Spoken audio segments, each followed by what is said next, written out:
Now. On 105.9 FM and streaming worldwide on the WMAL app. O'Connor and Company. It's 5:06. It's Tuesday morning, and we're,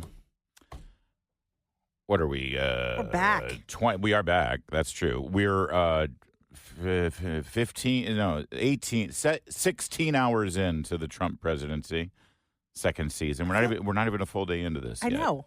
He's done like a month's worth of work. Exactly. And partied well into the night. We're going to talk about yesterday, obviously, all morning long. Also at 6:05, Sean Kennedy is going to be here. 6:35, former Capitol Police Chief Stephen Sund is going to join us because we got to talk about what Joe Biden did on his way out the door in giving a pardon to the January 6th committee. We told you guys, as this all developed after the show yesterday, all of these pardons that came down. So outrageous and despicable. We started to get wind of them during the show, and we said, you know what? We're focused on the good times today, but we will have time to focus on what Biden did out the door. And Chief Sund, I think, has plenty to say about that J6 committee and what Biden did. Then at 7:05, Hans von Spakovsky on the Biden pardons and also some of the EOs that Trump signed yesterday. 7:35, Mark Morano, same thing about the Trump pull out of the Paris Climate Treaty. 8:35, Julie Kelly has plenty to say about the pardons and clemency to January 6 prisoners. That's all coming up. It's Larry O'Connor. Well, Julie Kelly, look at you. You just do you just call me Julie? I did call you Julie do. Kelly. It happens every once in a while. Julie Gunlock. What a compliment. Well, you're blonde. Kind of mouthy. You look like you just did. You just roll in from a ball, or were you up late watching Ohio State win the college football championship? No, I see. I feel bad for Darren. Your husband, a long-suffering Ohio State fan. Long-suffering meaning they haven't beaten my team, Michigan, in like 4.5 years. No, long-suffering because he has to take your abuse. And he has to take my abuse about it. But they did win the national championship, and congratulations to the Buckeyes. Well, thank you, but you got to put your blue comments in here. Well, now. no. I think it's kind of cool that back-to-back years now it's Michigan and because everyone knows that Michigan and Ohio State are the two greatest college football programs in history. So it's thank you for fitting that Michigan can hand it off. Michigan, of course, with their 15-0 perfect record, and Ohio State with their nearly perfect record, except their one loss to the aforementioned University of Michigan Wolverines. Yes. But how sad if you're an Ohio State fan and it's like not even the fifth biggest story of the day yesterday. Exactly. I will tell you, because we do the show, we have to go to bed a little early. Do we? Yes. And, I should try that sometime. And my sleep was occasionally disrupted by my husband screaming. Yes. Downstairs. Sure. That's great, though. And at one point, I was sort of cloudy, and I was like, "Is everything okay?" And he was just, "Julie, what do you think I'm screaming at?" I thought he'd seen a bug or something. Oh. Anyway. So, yes, exciting. Most people were screaming night. and cheering for the executive orders that were being signed. Well, that was me upstairs. What a moment. Honestly, if this is how this new Trump administration in the second season of the Trump show, if this is how they're going to shift on the fly and pivot and improvise, they decided, Sunday Saturday night? No. Yes, I think it was Saturday night or Friday night. They decided that we're not going to do the parade. We're not going to do all this stuff. We're not going to do the inauguration outdoors. And it was a bummer. It was a bummer for a lot of people. It was a bummer. But then whoever was the genius that said, tell you what, you go to the Capital One Arena. We'll do a little parade. We'll set up a thing fabulous. Where it's going to look like the viewing stand and all the kids will be there. And you can and then we'll set up a desk with the presidential seal and a box of pens. And you go and we'll announce in front of 20,000 screaming maniacs executive orders. Yes. As if you're at, a hockey game and they're screaming for executive order. And then he took the pens and he chucked them out into the crowd. What have we always said about Trump? He knows how to put on a show. He's a showman. This is an entertainer. This is a man who had a #1 television show on NBC. Yeah. And he knows how to appeal to the American public. He really does. I was fortunate. I stayed at the Young America's Foundation headquarters for most of the day. And were they not so wonderful great yesterday? People. They really are a great organization. They're a wonderful organization. It was great to finally meet Governor Walker in person, by the way. I got to watch this stuff with Governor Walker, and I turned to him at one point and I said, Republicans need to recognize how important the theatricality of the executive branch is. And he said, you're right. I know. We Republicans so often try to be the grown-ups and the the technicians of this, and we've got ideas, and we do have all of those things. But remember, the presidency was born out of the British monarchy. We didn't want to have a presidency at the beginning. We didn't want to have anything like this. We just wanted, it was going to be very much like Rome. But remember what happened in Rome? You ended up having an emperor because the people want that figure. The people, and that figure, much of what they do is theater. Much of what they do is pomp and circumstance, yes. And that matters. It does. It matters to us. So when he did, because think about what they were, 20,000 people in an arena made for hockey and basketball were screaming like their team just won because a man was sitting at a desk and signing executive orders. Yes. Like the most boring technocratic thing you can think of. Yes. I'm signing documents. And they were going nuts because of what it represented, because of what the presidency represented. And I got to say real fast, and I'll hand it off, so much of yesterday wouldn't have mattered nearly as much if we didn't just go through 4 years of Biden. I was thinking, why is this so different? Why is this so different? Because 8 years ago, it was coming off Obama. We didn't like Obama, but to be fair, it wasn't the obvious disaster that the Biden presidency was. Well, the other thing is it was a disaster, but not the obvious disaster. I will tell you also, the Obamas knew about glamour and elegance, and they really played that up much better. I mean, what did we get with the Biden family? Kamala's stepdaughter with armpit hair. I didn't want to see that. And Jill Biden, ripping the cloth off couches and making dresses. It was not a pretty 4 years. It wasn't a glamorous 4 years. But boy, did Melania and Usha and Ivanka, did they bring the glamour last night? Goodness. 100%. But so since you brought it up, can I just, I mean, because so much has happened since we last spoke. Think about it. We were done at 9 a.m. yesterday, and it's like, we missed everything. The hat. I got to know what you think of that, because it was, I loved the hat from beginning. It's like, but there were a lot of people who's like, okay, enough of the hat. Take the hat off now. It's like, it was okay for church. Maybe it's okay for when you're arriving at the Capitol, but enough with the hat, because that hat stayed on all the way until the ball, all the way until the Commander-in-Chief ball. And I thought the hat was iconic. I want the hat to go directly to the Smithsonian. There's something really interesting about the hat, too, because hats are not worn very often now. And when you do see hats, and I think for Americans, where we're used to seeing hats like this are at a royal function, right?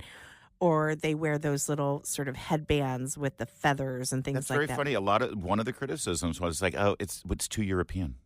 Well, too European. And it's very sort of Princess Kate. Now, a lot of people have sort of seen the parallels between Melania and Kate Middleton. Kate Middleton has this very classic, almost 1950s Audrey Hepburn kind of style.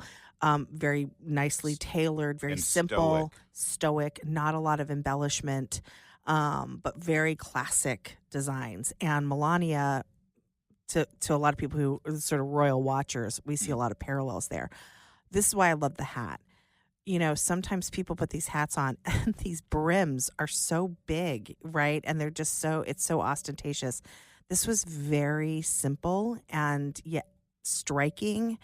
It was elegant. It was actually understated. But it gave her, to me, it gave her that mysterious kind, which she really is skillful. The fact that half of the time you couldn't see her eyes. Yes. It was great. And also the few times when she did smile, it was magical. It was. Because it just, there was a moment where Trump was talking about how her feet were sore because she wears these sky-high heels. Yes. And she couldn't help but sort of giggle, but it was under that hat and that beautiful smile. So look, I really like the hat. I know there are varying positions on it. It's a controversial hat. It really was interesting, again, because that brim, it was a smaller hat. And I thought it was perfect. All right, a little bit more. The fashion was a big part of yesterday, actually. It was, and that's part of the fun. Yes. And we're going to talk a little bit more about that, but also about the executive orders, about the mood in town, about the excitement, the dawning of a new. How did he say it? The beginning of the golden age. The return of the golden age. It's good to be here watching it, isn't it, Larry? 5:15 WMAL traffic and weather every 10 minutes. First on the fives with Jamie Whitten. Is it a golden age dawning in the traffic there from the Hadid Carpet Clinic? WMAL. Making sense of the news. Live. From the Home Paramount Pest Control Studios. Home Paramount, the leader in pest control since 1939. Our fabulous executive producer, Heather Hunter, also does some write-ups for the Washington Examiner in her free time when she's not homeschooling and raising two little children as well and keeping a house and all the things that Heather does. She's a machine. She put together an article about the fashion. It was an iconic day if you're into fashion. And fashion is also very symbolic and stuff. But the picture that accompanies the article at the Washington Examiner is it shows it shows Ivanka, first of all, who also, talk about hats. That was a very cool little, what do you call those? I don't know. A little thing. Like a little, it's like half beret, half pillbuck sort of deal that showed Ivanka and then Melania in her hat and then John Fetterman in his shorts and hoodie, who waved goodbye to Joe Biden on behalf of all the Democrats in the Senate. But it really was, it was a very amazing looking day. But let's be clear. Fetterman was in shorts and a hoodie. Yeah. That was it. Well, it was 20 degrees out. I know. It was hot.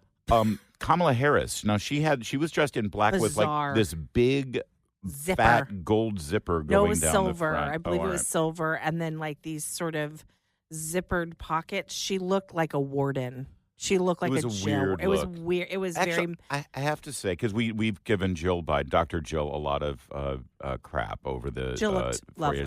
That was a nice. It was a solid dress, color. Thank no God. pattern. Stay away from the patterns, Jill. Stay away. Remember, look, we had some real doozies. The flowers, the Minecraft, the chintz. I mean, it was.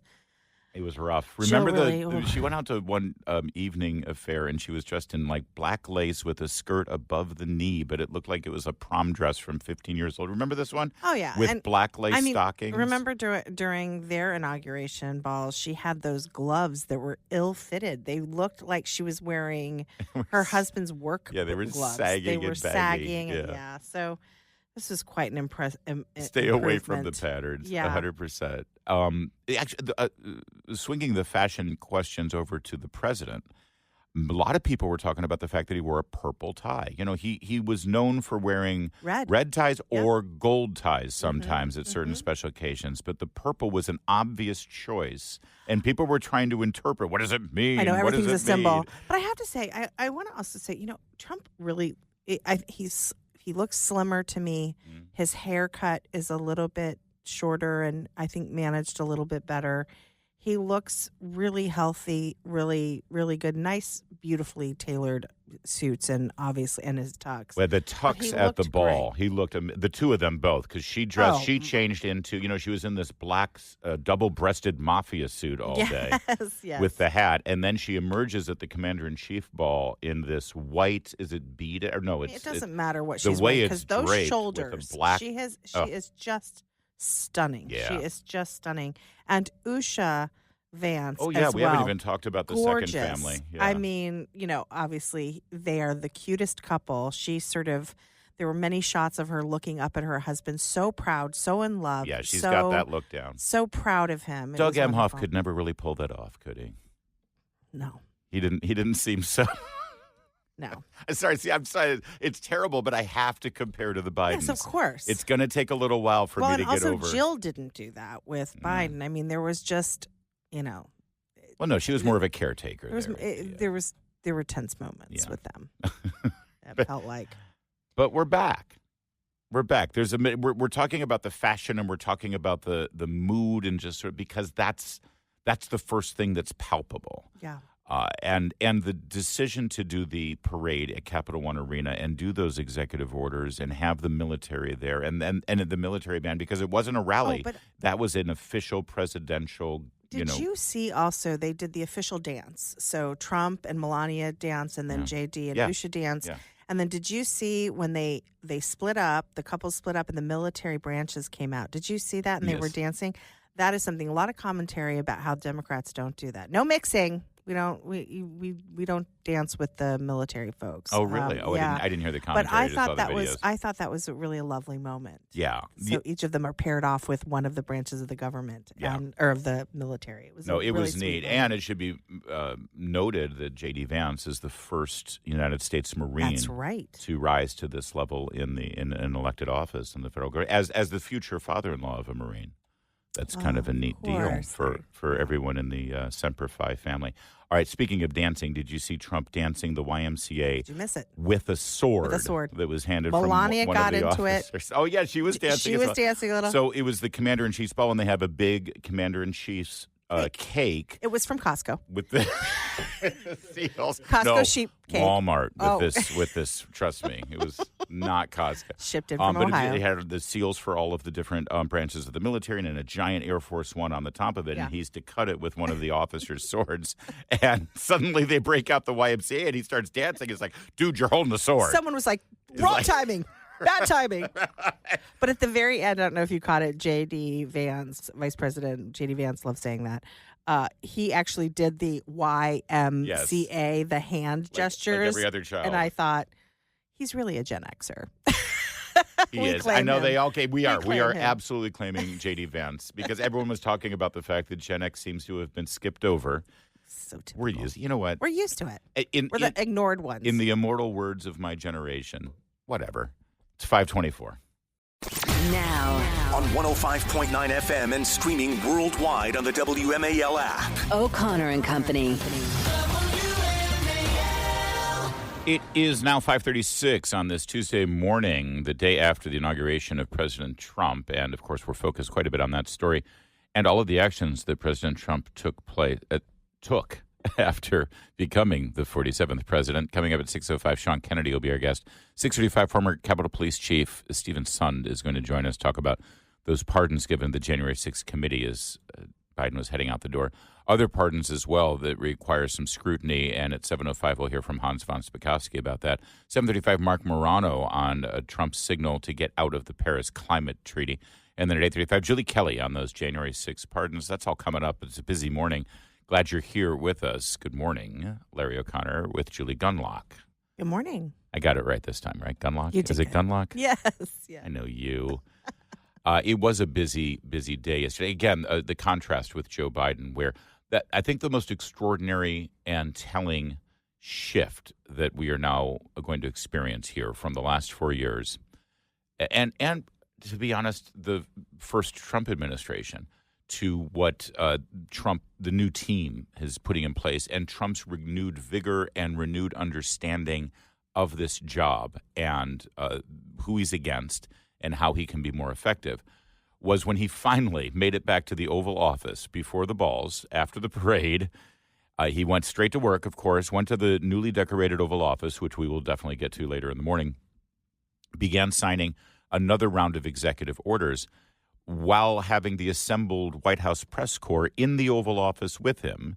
And while he was signing, he basically did an impromptu press conference. Answering questions, engaging back and forth with the press while sitting at the Resolute desk, while signing executive orders, explaining his actions, explaining what was wrong with how things were done before, explaining why we're doing things this way. And, yes, fielding challenges, of course, from the ever loyal media. I mean, that in that 160 to 90 minute stanza, you see, okay, we're ready, we're back, and we have an engaged executive in the Oval Office that we agree or not, at least you know that he is in charge, he's making decisions, and he's competent to be able to explain why he's doing what he's doing. Yeah, well, this tyrant is really going to be open with the press. Who would have thought? Yeah, exactly. Oh, thank you. I know. Is this really what an authoritarian state looks like? My goodness. To have him sit there and just, field challenges and answer questions?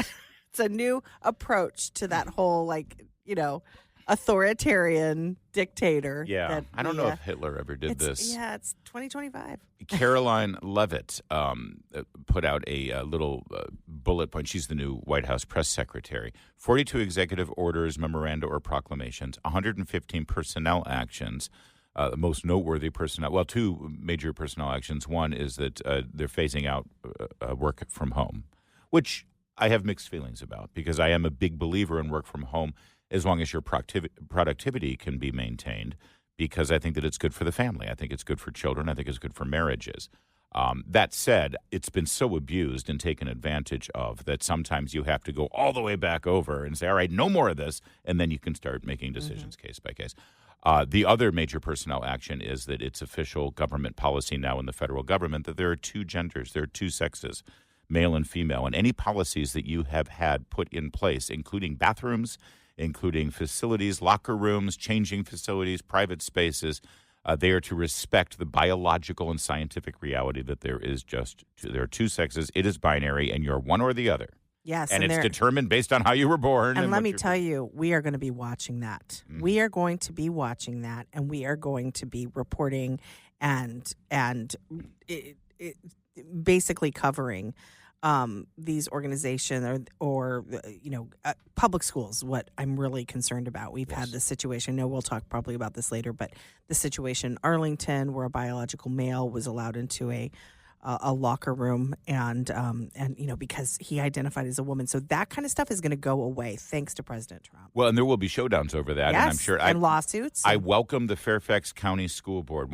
Hey, Fairfax County Public Schools. And Arlington and you're Alexandria, right here. all the Northern Stand Virginia. for something. Yes. Sue. Let's go. Yep. Let's expedite this and get this going. Please sue the federal government, Fairfax County. Use all of your residents' tax dollars instead of actually building infrastructure in your schools, instead of instructing the children. Use all the money you've got to hire really expensive lawyers to grandstand and sue the federal government so you can lose and then get it over with, and then it'll be set. And the taxpayers in Fairfax County will see what your priorities are. All right, here's a good breakdown of things. Promises made, promises kept. President Trump declared a national emergency to expedite domestic production in day one. Drill, baby, drill is now the official policy, and you're going to see based on all of the conversations we've had with not just energy experts, economic experts, and national security experts, you will see a change. By the end of this month, gas prices will go down. We've got a lot to get through, but really quickly, the reason that it's important that a national emergency was declared is because a lot of those regulations that slow this down are going to be suspended, and they'll be able to get going quickly. Permitting process, drilling processes, drilling permits, all that stuff. Mark Morano, by the way, 735 from Climate Depot, will talk to us about that. President Trump signed an executive order declaring a national emergency, unlocking the full energy sorry, I'm repeating myself.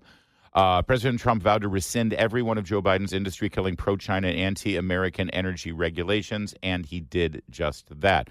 President Trump promised to terminate the Biden administration's electric vehicle mandates, and he has done that. That cheer you hear is from the UAW and everyone who works and lives in Detroit, Michigan. He reopened the Arctic National Wildlife Refuge, ANWR. He finally was able to get that legislated into law. By the way, great example of the lawlessness of the Biden administration. For decades, and I do mean decades, going back to the first George Herbert Walker Bush, we've been trying to drill in ANWR in Alaska, and the environmentalists and the Democrats blocked it. It was finally legislated and signed into law in the tax bill, the Reconciliation Act of 2017. It was the law of the land, and Biden, with the stroke of a pen, ignored the law of the land for 4 years. But now the law is reinstated. We are drilling in ANWR. That's a beautiful thing. There's more coming up in this breakdown of what President Biden promised to do and what he did. We're just in the energy department. We'll move on to the borders in a moment. It's 5:43. Download the WMAL app to stream us for free. Going through President Trump's first day executive orders, and we sort of got stuck there on energy because that was a big deal. And let's just summarize all of this by saying we're back in the energy business again. All right, let's get to the border. Yesterday, executive order declaring national emergency on the southern border. This allows the government to gain operational control of the border again. I don't know if you saw, but in the early afternoon, like 2, 3 o'clock in the afternoon, fleets of Border Patrol vehicles were heading to the border in El Paso. What's maddening about this is it shows so easily and simply and obviously how they could have done this. Yes. All of the lies, all of the, oh, no, it's secure, or, it's complicated. Right. It's complicated. It's complicated. Let's do a nuanced response. We need a bold, comprehensive, all-encompassing. Nope. You want to close it's actually pretty simple. You want to close the border, you close the border. Yeah. And that's what they did. And they did that. They revoked all of Biden's executive orders that allowed for catch and release, that allowed for, and they've begun the process of trying to renegotiate remain in Mexico. Also, President Trump signed an executive order requiring Homeland Security officials to deport aliens with orders of removal and prioritizing the prosecution of immigration criminal offenses. Executive order for enhanced federal vetting and screening of aliens, requiring officials to identify which countries aren't cooperating with the United States in that process. And on and on. The refugee admissions program. Suspended for the entry of aliens to the United States when such entry is not in the national interest. I mean, on and on and on, all of the things that needed to be done for the southern border. Draining the swamp and targeting government corruption is the category for these next EOs. This includes a presidential memorandum ordering agencies to take all necessary steps to terminate remote work. Also, they established DOGE officially to oversee a substantial reduction in the size and scope of government. Sidebar, Vivek Ramaswamy announced yesterday he will not be participating as originally announced in DOGE, as he's going to run for governor of Ohio, which is interesting, and we can take that up a little bit further. But I want to tell you, I think also part of that is because Vivek Ramaswamy led the charge recklessly and, frankly, I think rather stupidly on the H-1B visa issue. It became a big debate within the Republican Party, within MAGA world. It exposed Trump. It was unnecessary. Yeah. It was a bad thing for him to do, and they went about it the bad way. And I think that he was tapped on the shoulder saying, yeah, you know what, maybe you should find something else to do. Yeah, I agree. You know, I also want to say Trump did a variety, and again, we can't get into all of these, but very quickly, he has taken a sledgehammer to the swamp. There are several. And again, we can't read them all, but several executive orders that are really taking aim at this permanent bureaucracy in Washington, making it much easier to fire people, much easier to get rid of these swamp creatures that Trump's been talking about in this permanent sort of credentialed class that is really this fourth sort of wing of the government that is again really in control, and it's really hard to get rid of these people. Yeah, in short, he instilled policies for accountability for failing career bureaucrats, as they put it, to make it easier to fire people who are guilty of misconduct and poor performance. I get emails all the time, and we see people on social media who listen to this show. They live and they work in the federal government, and they know coworkers who are awful, who are terrible, but who are also who screw up, and they're protected. And their whole goal isn't to make the government more efficient or serve the people. It's to harm whatever Republicans in office. That's right. And now it'll be easier to fire them. But also the hiring process, restoring merit to government service, reprioritize skills, experience, and patriotism, not commitment to radical ideologies. Also, DEI is now dead. DOA in the Trump administration across the board. And then in the category of restoring American greatness, America First policies now. All United States foreign policies must be put the interest of the American and the citizen first. Why does that even need to be instituted in an executive order? Many of these belong in that. Why in the world do we need this category? Well, and it was a great all-encompassing theme that he kept going back to in his inaugural address, which we haven't gotten to. What a stemwinder that was, and fantastic. And the room I was in, they were cheering and saying, "Give him hell, Don! Yes, give him hell, Don!" Yes, It was very straightforward, but he kept going back to the one basic, understandable foundation, which is this is common sense. Nothing I'm saying here is extraordinary. It's not wild. It's not radical. Everything is common sense. You look at all of these EOs. It is all power to the people. It is giving power back to the people. And we're renaming the Gulf of Mexico officially now to the Gulf of America. That's in the list, too.